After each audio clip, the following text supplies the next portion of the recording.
ప్రముఖ తమిళ దర్శకుడు, ప్రముఖ నటుడు కెఎస్ రవికుమార్ గతంలో బాలయ్య బాబు మీద నోరు జారారు. అదేవిధంగా ఇప్పుడు తమిళ సూపర్ స్టార్ అయినటువంటి రజనీకాంత్ గారి మీద కూడా కెఎస్ రవికుమార్ నోరు జారి కొన్ని వ్యాఖ్యలు అయితే చేయడం జరిగింది.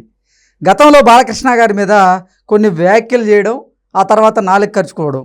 ఇప్పుడు రజనీకాంత్ గారి మీద కొన్ని వ్యాఖ్యలు చేశారు. ఆ వ్యాఖ్యలు ఏంటి అంటే, లింగా సినిమాలో సెకండ్ హాఫ్లో రజనీకాంత్ గారి ప్రమేయం వల్లే ఆ సెకండ్ హాఫ్ అనేది సరిగా రాలేదు అంటూ ఆయన కొన్ని వ్యాఖ్యలు చేసినటువంటి నేపథ్యంలో కెఎస్ రవికుమార్ గారు చేసినటువంటి వ్యాఖ్యలు ఇప్పుడు తీవ్ర దుమారాన్ని అయితే రేపుతున్నాయి. ఈ నేపథ్యంలోనే ఈ అంశం మీద మనం విశ్లేషణ చేసుకునే ప్రయత్నం చేద్దాం. ప్రస్తుతం మనతో పాటు ఉన్నారు ప్రముఖ సినీ రాజకీయ విశ్లేషకులు, ప్రముఖ సీనియర్ జర్నలిస్ట్ యజ్ఞమూర్తి గారు. వాళ్ళతో మాట్లాడుతున్నాం. యజ్ఞమూర్తి గారు నమస్తే అండి. నమస్తే కృష్ణ. కెఎస్ రవికుమార్ గారు ఇంతకుముందు దర్శకులుగా ఎక్కువ సినిమాలు తీశారు, ఇప్పుడు నటుడుగా కూడా తను ప్రూవ్ చేసుకుంటున్నారు. అయితే ఆయనకు కొంచెం నోటి దోల ఉందని, ఆ నోటి దోల వల్లే గతంలో విమర్శలు పాలయ్యారు అంటూ ఆయన మీద కొన్ని విమర్శలు అయితే వస్తూ ఉన్నాయి. బాలకృష్ణ గారి గురించి ఆయన కొన్ని వ్యాఖ్యలు చేయడం, అవి దుమారాన్ని రేపినాయి. ఇప్పుడు మళ్ళీ రజనీకాంత్ గారి గురించి కూడా ఈయన కొన్ని వ్యాఖ్యలు చేశారు, అవి కూడా దుమారాన్ని అయితే రేపుతూ ఉన్నాయి. రజనీకాంత్ గారు లింగా సినిమా సమయంలో సెకండ్ పార్ట్లో ఆయన ప్రమేయం వల్లే ఆ పార్ట్ అనేది అంతా రాణించలేకపోయాం అన్నట్లుగా ఆయన కొన్ని వ్యాఖ్యలు చేయడం చూసాం. ఏంటి సార్ అసలు ఆయన వ్యాఖ్యల వెనక ఆయన ఉద్దేశం ఏంటంటే ఏం చెప్తారు? లింగా అనే సినిమా యాక్చువల్గా 2014లో వచ్చింది. అది దాని గురించి ఇప్పుడు 10 ఏళ్ల తర్వాత ఆయన మాట్లాడారు. దగ్గర 10 సంవత్సరాలు. అప్పట్లో లింగా సినిమా వచ్చినప్పుడు చాలామంది ఫ్యాన్సే డిసప్పాయింట్మెంట్ గురయ్యారు. చాలా డిజాస్టర్ టాక్ వచ్చినప్పుడు కూడా 150 కోట్లు తెచ్చి ఉంది, అది వసూళ్ళు అయింది. సో అలాంటి సినిమాకి మళ్ళీ తర్వాత 2 ఏళ్ల తర్వాత 2016లో అనుకుంటా ఆయన ఇదే సంగతి చెప్పారు. సో అది అందరూ ఫ్లాప్ అంటారు, 150 కోట్లు వచ్చాయి. సో ఈ రోజుల్లో 150 కోట్లు ఒక ఫ్లాప్ సినిమాకి వచ్చాయంటే చిన్న విషయం కాదు అని ఆ రోజుల్లో ఆయన మాట్లాడారు. సో గొప్పగానే చెప్పారు దాన్ని.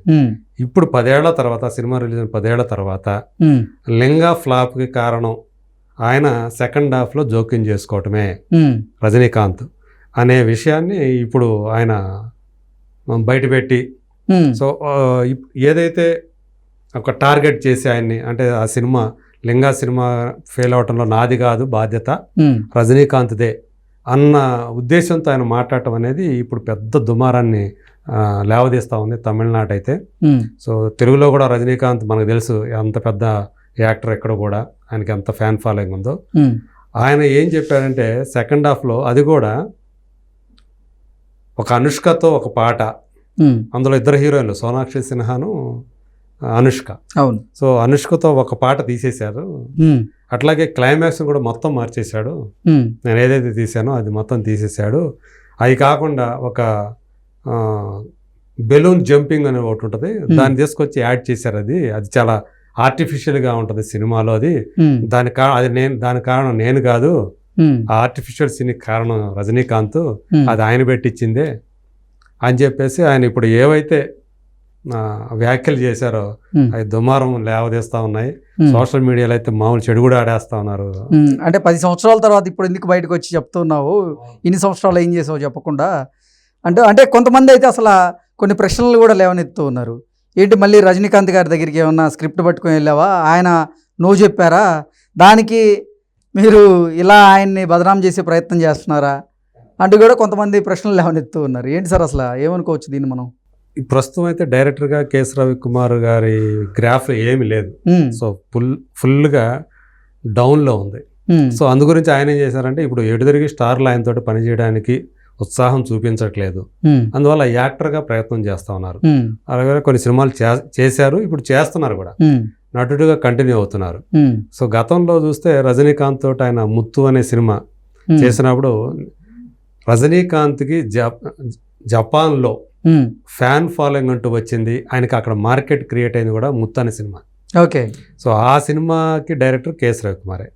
అలాగే అదే కాంబినేషన్ వచ్చినట్టు నరసింహ, అది ఎంత పెద్ద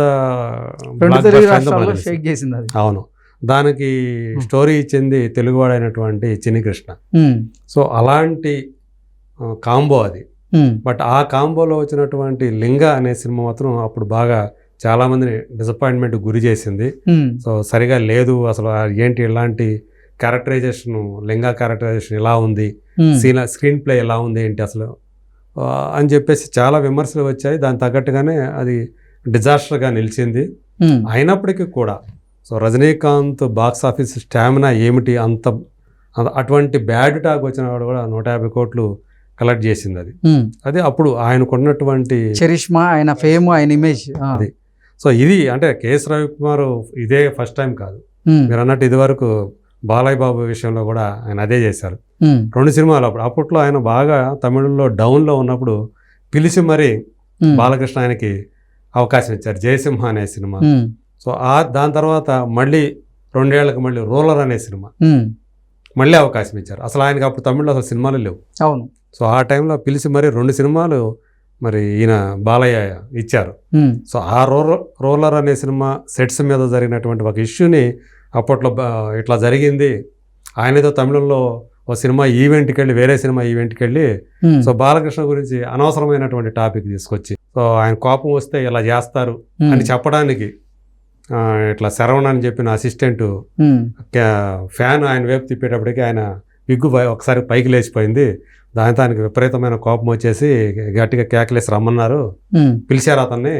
ఇంకా ఎక్కడ కొడతాడని చెప్పేసి, ఎందుకంటే అట్లా కొట్టే అలవాటు ఉంది ఆయనకి, సో ఎక్కడ కొడతాడో శరవణ అని చెప్పేసి నేను వెళ్ళి సర్ది చెప్పాను. సో అట్లా అది సద్దుమడిగిపోయింది అని చెప్పి అప్పుడు కూడా పెద్ద దుమారం అది. తర్వాత మళ్ళీ నేను ఆ కాంటెస్ట్లో చెప్పలేదు నేను కావాలని, అసలు ఎట్లా అంటే బాలయ్య బాబు షూటింగ్లో ఎంత నిబద్ధతతో ఉంటారని చెప్పడానికి చెప్పానని ఇట్లా కవర్ చేసుకునే ప్రయత్నం చేశారు. ఎందుకంటే ఆ బ్యాక్లాష్, ఆ విమర్శలు వచ్చేటప్పటికి మళ్ళీ దాన్ని కవర్ చేస్తున్నారు. సో ఇక్కడ ఇప్పుడు రజనీకాంత్ ఆయన తమిళ సూపర్ స్టార్, ఊరుకుంటారా రజనీ ఫ్యాన్స్? ఇప్పుడు అందుకనే సోషల్ మీడియాలో ఇక మామూలుగా ఆడుకోవట్లే రవికుమార్ని.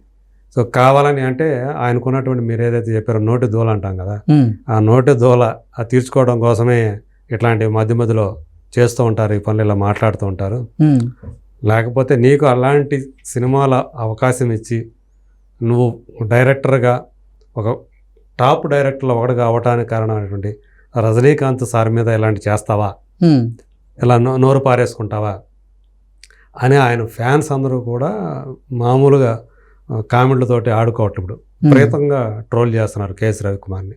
మరి ఇప్పుడు మరోసారి అప్పుడు బాలయ్య బాబు మీద ట్రోల్ చేస్తే ఆయన చేసినటువంటి కామెంట్లు ఎలా అయితే ట్రోల్ గురయ్యాయో ఇప్పుడు అంతకు మించి కూడా అవుతున్నాయి అని చెప్పాలి ఇది. సో ఇప్పుడు అంటే ఈయన మొత్తానికి అసలు సినిమా సెకండ్ హాఫ్ మొత్తాన్ని మార్చేశాడు రజనీకాంత్ అని ఆయన జోక్యం చేసుకుని అంటే, ఓహో రజనీకాంత్ ఇట్లా కూడా జోక్యం చేసుకుంటూ ఉంటాడా, సో ఈ పనులు కూడా చేస్తుంటాడా అనేది ఒక ఫీలర్ వదిలినట్టు అయింది ఇప్పుడు అది. ఓకే. సో ఇది ఆయనకు కూడా పర్సనల్ ఫ్రంట్లో రజనీకాంత్ కూడా ఆయన ఇమేజ్ని దెబ్బతీసే విషయం అది. సో అందుగురించే ఇప్పుడు చాలా సీరియస్గా కేశరావు గారిని దుయ్యబడుతూ వాళ్ళంతా పోస్టులు పెడుతూ ఉన్నారు. ఇది చూడాలి ఇది ఎక్కడ దాకా వెళ్తుందో, మళ్ళీ దేని మీద మళ్ళీ స్పందించి మళ్ళీ తన వ్యాఖ్యను వెనక్కి తీసుకుంటాడో లేకపోతే దాన్ని మళ్ళీ సంజాయిషి ఇచ్చుకుంటాడో మరి చూడాలి ఆయన.